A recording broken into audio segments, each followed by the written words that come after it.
नमस्कार दोस्तों, स्वागत है एक बार फिर से। आज दिन भर की फटाफट खबरों में आपको बता दें कि आज भारत में कोरोना वायरस मरीजों की संख्या बढ़कर 2,46,600 के पार निकल गई। उधर हरियाणा के गुड़गांव और फरीदाबाद में नहीं खुलेंगे शॉपिंग मॉल और धार्मिक स्थल। उधर किसानों को 2 लाख रुपए का रियायती लोन देगी सरकार, केसीसी वालों को मिलेगा फायदा। वहीं शाहीन बाग में एक बार फिर से धरना प्रदर्शन शुरू करने की सुगबुगाहट। उधर अगली बड़ी खबर में इन लोगों को मोदी सरकार देगी सालाना 36,000 रुपए, जानिए कैसे करना होगा रजिस्ट्रेशन। वहीं सुबह से खुल जाएंगे दिल्ली के सभी बॉर्डर। सीएम अरविंद केजरीवाल के ऐलान से लाखों लोगों को मिलेगी राहत। उधर दिल्ली सरकार के अस्पतालों में होगा सिर्फ दिल्ली वालों का इलाज, केजरीवाल सरकार ने लिया बड़ा फैसला। उधर दिल्ली में अब सस्ती मिलेगी शराब, 10 जून से नहीं लगेगी 70% स्पेशल कोरोना की फीस। वहीं अभी और बढ़ेगी बेरोजगारी, सरकार ने राहत नहीं बढ़ाई तो बड़ी संख्या में जाएंगी नौकरी। उधर अगली बड़ी खबर में गाड़ियों और उद्योगों की वापसी के बाद इन शहरों में खतरनाक हुआ प्रदूषण का स्तर। और भी बड़ी खबरों को जानने के लिए वीडियो के एंड तक बने रहिए हमारे साथ। बस आपसे निवेदन है, कृपया वीडियो को लाइक कर दें, चैनल को सब्सक्राइब कर लें और घंटी बटन जरूर दबा दें। दरअसल दोस्तों आपको बता दें कि आज भारत में कोरोना वायरस मरीजों की संख्या बढ़कर 2,46,628 हो गई, जिसमें से 6,929 लोगों ने अभी तक अपनी जान गंवा दी। और अच्छी बात यह है कि 1,19,292 मरीज ठीक हो गए। वह अगली बड़ी खबर, किसानों को 2 लाख करोड़ रुपए का रियायती लोन देगी सरकार, केसीसी वालों को मिलेगा फायदा। दरअसल दोस्तों आपको बता दें कि सरकार ने आत्मनिर्भर भारत अभियान के तहत विशेष आर्थिक पैकेज में किसान क्रेडिट कार्ड के तहत 2 लाख करोड़ रुपए के रियायती लोन देने का निर्णय लिया गया है। आपको बता दें कि केंद्रीय कृषि राज्य मंत्री ने कहा कि अभी तक कॉमन सर्विस सेंटर्स के माध्यम से 11.48 लाख किसान क्रेडिट कार्ड के लिए पंजीकृत हो चुके हैं। बता दें कि वित्त मंत्री निर्मला सीतारमण ने 20 लाख करोड़ रुपए के आर्थिक पैकेज की विस्तृत जानकारी में कहा था कि अब देश के सभी किसानों का किसान क्रेडिट कार्ड यानी केसीसी बनेगा। इसके लिए बैंक पीएम किसान सम्मान निधि योजना का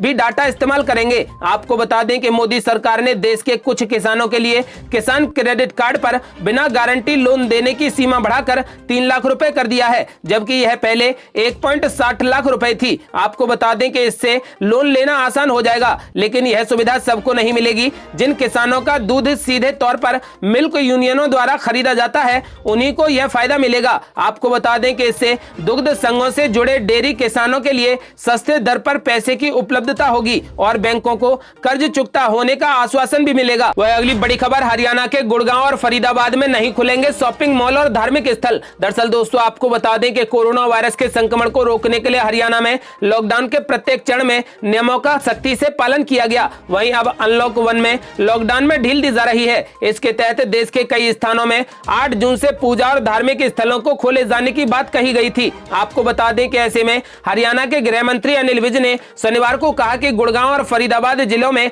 शॉपिंग मॉल और पूजा स्थलों को फिलहाल लोगों के लिए नहीं खोला जाएगा। उन्होंने कहा कि हालांकि हरियाणा के अन्य हिस्सों में मॉल और धार्मिक स्थलों को 8 जून से खोल दिया जाएगा। केंद्र ने 30 मई को कहा था कि देश में अनलॉक 1 8 जून से शुरू किया जाएगा, जिसके तहत शॉपिंग मॉल, रेस्टोरेंट और धार्मिक स्थलों को खोले जाने समेत कई छूट दी जाएंगी। हालांकि देश में कोरोना वायरस से बुरी तरीके से प्रभावित क्षेत्रों में 30 जून तक कड़ी पाबंदियां जारी रहेंगी। वह अगली बड़ी खबर, शाहीन बाग में एक बार फिर से नागरिकता कानून और एनआरसी के खिलाफ धरना प्रदर्शन की सुगबुगाहट। अधिवक्ता ने की दिल्ली पुलिस कमिश्नर से शिकायत। दरअसल दोस्तों आपको बता दें कि शाहीन बाग में फिर से धरना प्रदर्शन की तैयारी की सुगबुगाहट के बीच अब दिल्ली के एक अधिवक्ता ने दिल्ली पुलिस आयुक्त से शिकायत की है। आपको बता दें कि साथ ही उन्होंने मांग की है कि पुलिस को पहले से ही सतर्क रहते हुए शाहीन बाग पर अपनी फोर्स को तैनात करना चाहिए, ताकि दोबारा कोई भी धरना प्रदर्शन उस सड़क पर ना हो जिसकी वजह से आम जनता को समस्या उठानी पड़ी थी। अधिवक्ता का कहना है कि पहले ही इस प्रदर्शन की वजह से लाखों लोगों ने महीनों यातायात से संबंधित समस्याएं उठाई हैं। उनका कहना है कि शाहीन बाग के आसपास कुछ बड़े अस्पताल भी हैं। कोरोना काल में अगर ऐसा कोई भी धरना होता है तो कहीं ना कहीं बीमार व्यक्तियों को भी इसका खामियाजा चुकाना होगा। वह अगली बड़ी खबर, इन लोगों को मोदी सरकार देगी सालाना 36,000 रुपए, जानिए कैसे करना होगा रजिस्ट्रेशन। दरअसल दोस्तों आपको बता दें कि देश भर में कचरा उठाने वाले, घरेलू कामगार, रिक्शा चालक और धोबी तथा खेतिहर मजदूरों जैसे असंगठित क्षेत्र के कामगारों के लिए मोदी सरकार प्रधानमंत्री श्रम योगी मानधन योजना चलाती है। इस स्कीम के तहत केंद्र सरकार 60 साल की उम्र के बाद सालाना 36,000 रुपए की पेंशन देती है। सरकार के आंकड़े के मुताबिक देश में ऐसे 42 करोड़ से अधिक वर्कर्स हैं जिन्हें इस स्कीम के तहत लाभ मिल सकता है। इसके अलावा सरकार पीएम किसान मानधन योजना और लघु व्यापारी पेंशन योजना भी चलाती है। 6 मई तक इस स्कीम में में करीब 64.5 लाख लोगों ने रजिस्ट्रेशन करा लिया है। आपको बता दें कि इसके लिए क्या करना होगा। केंद्र सरकार की यह स्कीम असंगठित क्षेत्र के लोगों के लिए है। इसके तहत रजिस्ट्रेशन के लिए उम्र 18 साल से 40 साल के बीच होनी चाहिए। साथ ही यह भी ध्यान रहे कि प्रतिमाह आमदनी 15,000 रुपए से अधिक नहीं होनी चाहिए। आपको बता दें कि EPFO इंडिया की वेबसाइट पर आप अपने नजदीकी कॉमन सर्विस सेंटर से इस फॉर्म को भर सकते हैं। आपको बता दें कि इसमें रजिस्ट्रेशन होगा। इसके अलावा LIC के ब्रांच ऑफिस, ESIC, EPFO या फिर केंद्र और राज्य सरकार के लेबर ऑफिस में भी जाकर आवेदन कर सकते हैं। कुछ राज्यों के श्रम विभाग खुद भी रजिस्ट्रेशन बढ़ाने के लिए अभियान चला रहे हैं। आपको बता दें कि इसके लिए आपको आधार कार्ड की जरूरत होगी, IFSC कोड के साथ सेविंग या फिर जनधन अकाउंट की जरूरत होगी, साथ ही मोबाइल नंबर की भी जरूरत पड़ेगी। आपको बता दें कि संगठित क्षेत्र में काम करने वाले व्यक्ति या फिर कर्मचारी भविष्य निधि, नेशनल पेंशन स्कीम या फिर राज्य कर्मचारी बीमा निगम के सदस्य या फिर आयकर का भुगतान करने वाले लोग इस स्कीम का लाभ नहीं ले सकेंगे। उम्र के हिसाब से प्रीमियम लगेगा।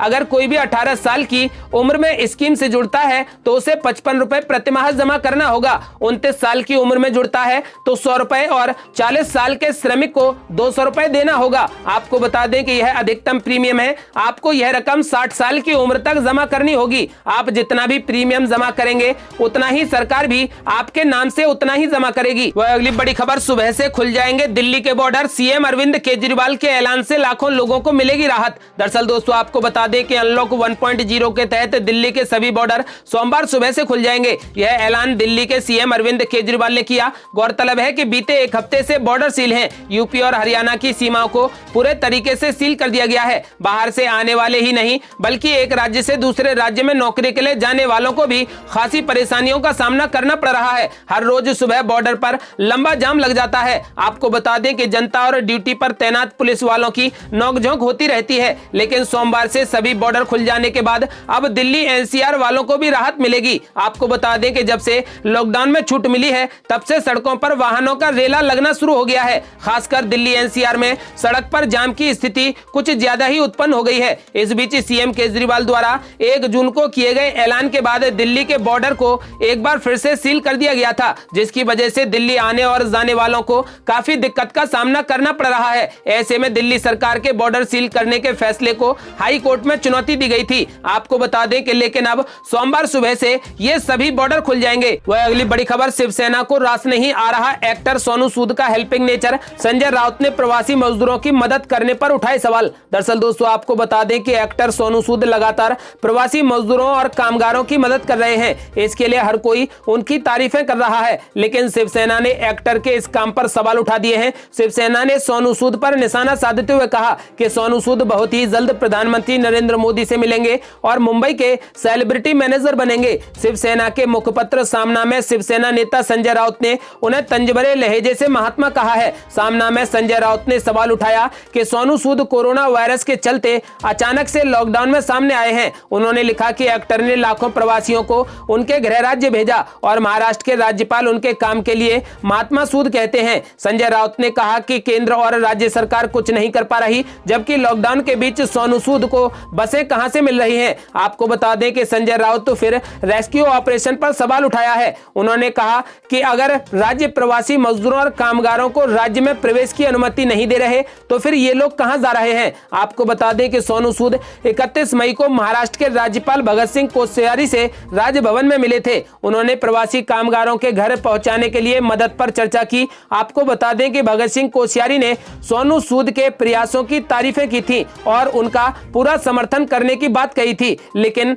ये सब कुछ शिवसेना को रास नहीं आ रहा और सोनू सूद पर सवाल खड़े कर दिए हैं। वह अगली बड़ी खबर, दिल्ली सरकार के अस्पतालों में होगा अब सिर्फ दिल्ली वालों का इलाज। अरविंद केजरीवाल ने लिया बड़ा फैसला। दरअसल दोस्तों आपको बता दें कि दिल्ली सरकार के अस्पतालों में दिल्ली वालों का ही इलाज होगा। सूत्रों के मुताबिक दिल्ली के मुख्यमंत्री अरविंद केजरीवाल ने रविवार को यह अहम फैसला लिया है। काफी दिनों से इस बात को लेकर चर्चा हो रही थी कि क्या स्थानीय अस्पतालों में दिल्ली के लोगों का ही इलाज होगा या बाहरी लोगों का भी इलाज होगा। आपको बता दें कि लेकिन डॉक्टर महेश वर्मा कमेटी ने दिल्ली में चिकित्सा व्यवस्था को लेकर शनिवार को दिल्ली सरकार को अपनी रिपोर्ट सौंप दी थी। रिपोर्ट में कहा गया था कि दिल्ली का हेल्थ केयर इंफ्रास्ट्रक्चर केवल दिल्ली के लोगों के लिए इस्तेमाल किया जाना चाहिए। अगर बाहर वालों का भी इलाज होगा तो 3 दिन के अंदर सारे बेड भर जाएंगे। आपको बता दें कि दिल्ली सरकार ने शहर में कोरोना वायरस संक्रमण के मामले बढ़ने के मद्देनजर अस्पतालों को निर्देश दिया है कि वे कम से कम 3 महीने के लिए पर्याप्त संख्या में व्यक्तिगत सुरक्षा उपकरण, किट और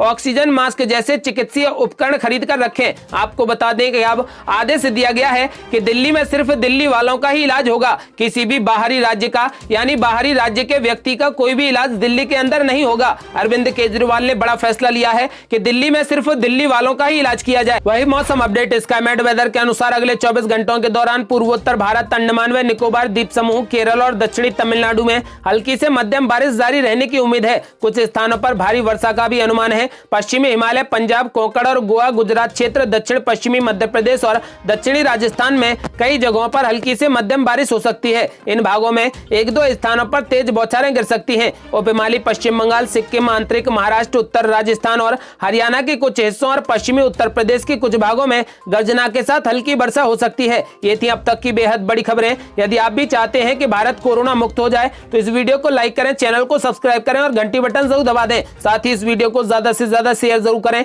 जल्दी मिलते हैं बड़ी अपडेट के साथ, तब तक के लिए जय हिंद, जय भारत।